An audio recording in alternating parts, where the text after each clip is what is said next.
اور میرے عزیزو، ایمان کی قدر و قیمت کا معیار کیا ہے؟ ایمان کا قدر و قیمت کا معیار کیا ہے کہ واقعی میرے دل میں ایمان کی عظمت ہے؟ اس کا معیار کیا ہے؟ فرمایا فَمَن يَكْفُرْ بِالطَّاغُوتِ وَيُؤْمِن بِاللَّهِ فَقَدِ اسْتَمْسَكَ بِالْعُرْوَةِ الْوُثْقَىٰ۔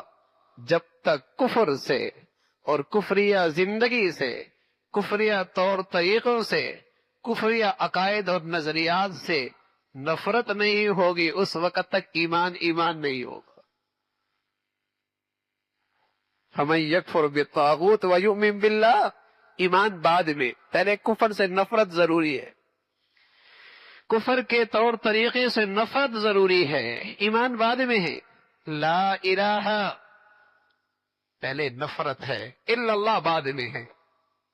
کفریہ زندگی سے نفرت ضروری ہے، اس لیے کہ اگر کفر کے بارے میں اگر تیرے دل میں، تیری اولاد کے دل میں نرمی آ گئی تو خطرہ ہے ایمان چلا جائے گا۔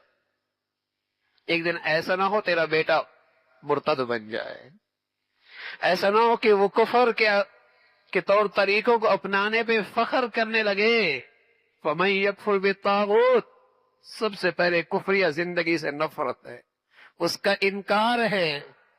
اگلی بات ہے وَيُؤْمِن بِاللَّهِ، پھر ایمان ہے۔ فَقَدِ اسْتَمْسَكَ بِالْعُرْوَةِ الْوُثْقَىٰ، جس نے ایسا کر لیا اس نے واقعی ایک مضبوط کڑے کی پناہ لے لی، واقعی اس نے ایک مضبوط کڑے کی پناہ لے لی، جس نے مضبوط کڑا پکڑ لیا جو اسے ہر خطرے اور ہلاکت سے محفوظ رکھے گا۔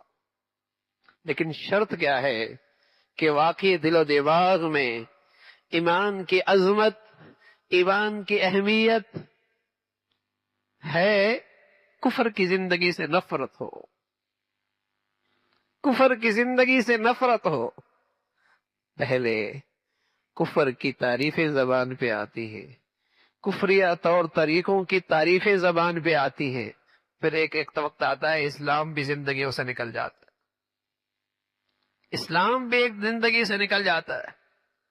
اللہ کیا کہتا ہے؟ وَالَّذِينَ كَفَرُوا يَتَمَتَّعُونَ وَيَأْكُلُونَ كَمَا تَأْكُلُ الْأَنْعَامُ وَالنَّارُ مَثْوًى لَهُمْ۔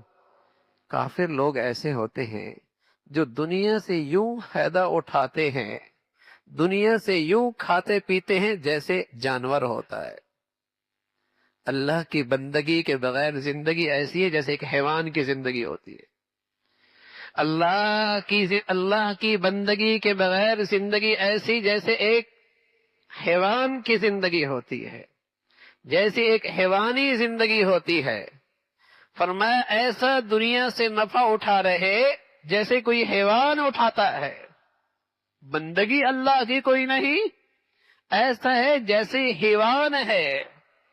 اولئک ھم شر البریہ، اولئک ھم شر البریہ، روئے زمین پہ بدترین مخلوق ہے جس کے جینے مرنے کا مقصد صرف دنیا سے فائدہ اٹھا رہا ہے، جس کے جینے مرنے کا مقصد صرف دنیا سے نفع اٹھانا ہے، روئے زمین کی بدترین مخلوق ہے۔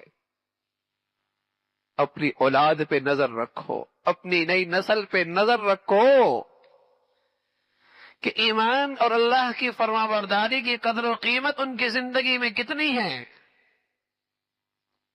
کس سطح پہ میرے بچے کھڑے ہیں، میری اولاد کس سطح پہ کھڑی ہے۔ یہ تو ایک حیوانیت کی زندگی ہے کہ اس کی زندگی میں اللہ کی بندگی کی اہمیت ختم ہو جائے۔ یہ تو ایک جانوروں کی زندگی ہے کہ اس کی زندگی میں اللہ کی فرما برداری کا کھانا ختم ہو جائے۔ وہ تو ایک حیوان ہے جن کا سوچ اور فکر صرف کھانے اور پینے تک رہتی ہے۔ ایک مسلمان کی زندگی، اس کا اول آخر جینا مرنا صرف اس پر ہے کہ اللہ کے فرما برداری پہ جینا ہو، اس پہ موت آ جائے۔